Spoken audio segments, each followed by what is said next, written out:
জন্য আমি জানাইতেছি, আমি নুরুল হক, জেলা শ্রমিক অধিকার পরিষদের সভাপতি। আমার বাড়ি কালটিয়া, কালটিয়া প্রাইমারি স্কুলের এই সাইডে দেয়া ইট কলার শতাশতি টাক নিয়ে রাস্তাটা নষ্ট করতেছে।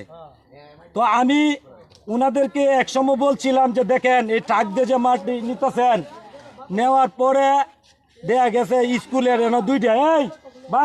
দুইটা প্রাইমারি স্কুল আছে, একটা কলেজ আছে, কিন্ডার গার্ডেন আছে।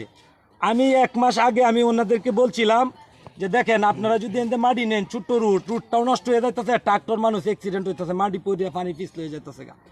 পরবর্তীতে 1 মাস যাবত আমি কোনো কথা বলি নাই।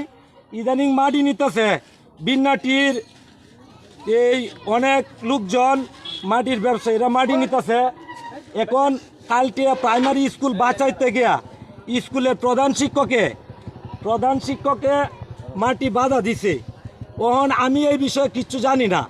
আমাকে বিন্নাটি থেকে অনেক লোকজন আইসা লাঠি দাও বললাম লইয়া আয়া অতর্কিতভাবে আমাকে হামলা করছে। আমি কিচ্ছু জানি এই বিষয়ে। ঠিক আছে, আপনাদের সুষ্ঠু তদন্তের মাধ্যমে আমি বিচার প্রাপ্তি আশা করছি। ঠিক আছে, আমাকে অহেতুক আমি এই বিষয়ে কিচ্ছু জানি না। প্রাইমারি স্কুলের হেড টিচার মাটি রুট ভাঙ্গিয়া যাইতেছে দেখে বাধা দিছে, আমি তো কিছু করেছি না। আমাকে আইসা বলছে যে আপনি কোথায় আছেন, ফোন দিছে, আমি বাইরে হয়েছি, এমনি 20-30 জন আয়া অতর্কিত হামলা করতেছে। ঠিক আছে, আমি আপনাদের কাছে সহানুভূতি চাই, বিচার চাই। এই জাহাঙ্গীর শুনে যাও, এই যে এরারও একটু কথা নেও। বিষয়টা হচ্ছে যে আমি মূলত কিন্তু এই যে অফিসে যাই আজকে